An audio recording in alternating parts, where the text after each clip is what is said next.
Hello les amis, je vous retrouve pour une nouvelle vidéo sur la Coupe du Monde de football 2022 et je vais vous parler du match de ce jour, de ce mercredi 23 novembre 2022 à 20h du groupe F, le match Belgique-Canada. Ça y est, c'est l'entrée dans cette compétition de la Belgique et du Canada, donc je vais vous donner plein d'infos et de statistiques vis-à-vis des résultats des deux équipes, essayer de voir s'il y a une tendance qui dessine pour ce match.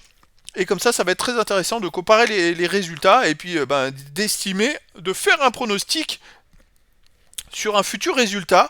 Alors c'est parti, la Belgique, depuis début 2021, a joué 26 matchs, a fait 15 victoires, 5 nuls, 6 défaites, 56 buts marqués, 27 encaissés, plus 29 au goal average, tourne à 2,2 buts de moyenne par match, et ils encaissent en moyenne un but par match. Alors on va s'intéresser en premier aux petites défaites de la Belgique. La Belgique a perdu le 2 juillet 2021 contre l'Italie 2-1. C'était très serré.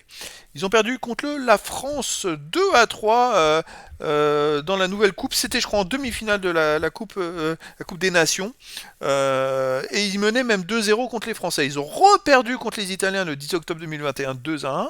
À nouveau très serré. Ils ont perdu contre les Pays-Bas à domicile le 3 juin dernier 2022 4-1. Ils ont perdu à nouveau contre les Pays-Bas le 25 septembre 2022 et ils viennent de perdre contre l'Égypte en match amical 2-1. Donc effectivement sur les 6 défaites, il y en a 2 contre les Pays-Bas, 2 contre l'Italie, une contre la France. Et là dans un match amical où c'est juste avant la Coupe du Monde, les joueurs pensent surtout à ne pas se blesser. Donc c'est vrai que ça ne veut pas dire grand-chose. Dans l'ensemble, les Belges sont quand même une équipe très costaud parce que hormis les buts qu'ils ont pris dans ces matchs-là, là ils prennent un but de moyenne encaissés par match, mais si on enlève tous les buts qu'ils ont encaissés dans ces confrontations et dans ces défaites, ils tourneraient à peut-être 0,7 du but de moyenne encaissée par match. Donc c'est quand même intéressant de souligner ça en sachant que la Belgique a un gardien formidable, c'est Thibaut Courtois. Ils ont quand même une équipe très collective avec des joueurs qui sont très forts dans pas mal de domaines. Ils ont quand même l'un des meilleurs milieux de terrain offensifs du monde, c'est Kevin De Bruyne. Ils ont vraiment une équipe qui est très forte et très équilibrée. Ils sont capables de marquer des buts à tout moment, de capables de faire des exploits et de pouvoir jouer contre n'importe qui. Voilà, alors là ils jouent contre le Canada, c'est vrai qu'ils ont surtout affronté depuis 2 ans des équipes européennes. Il n'y a pas de référence avec des équipes comme le Canada ou une équipe qui pourrait avoir un jeu qui ressemble au Canada, je sais pas, je penserais peut-être plus aux États-Unis, un peu ce style de jeu-là, mais il n'y a pas de référence. Mais bon, après, les Belges, il va falloir qu'ils imposent leur jeu pour faire la différence. Alors en face, le Canada, depuis 2 ans, c'est 29 matchs, 19 victoires, 5 nuls, 5 défaites, 72 buts marqués, 17 encaissés, plus 55 de goal average. Ils tournent à 2 buts et demi de moyenne par match, ils en encaissent que 0,6 par match.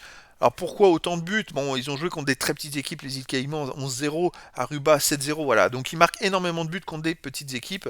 La Martinique 4-1, Haïti 4-1. Donc voilà, il faut quand même souligner qu'ils affrontent souvent des petites équipes, voire des équipes sud-américaines.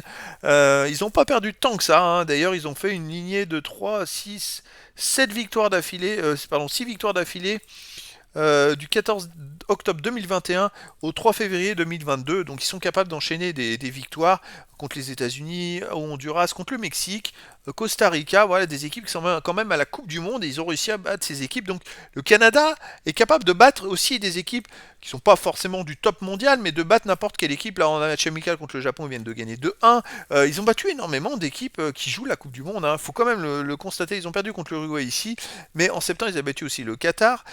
C'est quand même quelque chose d'intéressant, c'est que c'est une équipe qui est capable de battre beaucoup d'équipes qui sont dans cette Coupe du Monde, donc ils n'ont pas usurpé leur place. Voilà. Alors après, ce qui est intéressant à souligner, c'est que dans ce groupe, il y a Belgique-Canada, mais il y a aussi Croatie-Maroc dans le deuxième match, et ce sont les deux autres équipes de la poule. Et là, Croatie-Maroc, ça peut être très intéressant. C'est-à-dire que les Belges, ils n'auront pas le droit à l'erreur dans cette première confrontation, parce qu'après, ils vont avoir à affronter le Maroc et la Croatie. Donc si les Belges ils veulent se qualifier, il va falloir qu'ils fassent un résultat, c'est impératif face au Canada. S'ils ne font pas un résultat face au Canada, ils joueront leur qualification face au Maroc ou la Croatie. Et là, ça va être plus compliqué. Ça va être un couteau tiré. Donc ça va être quand même très dur de se qualifier.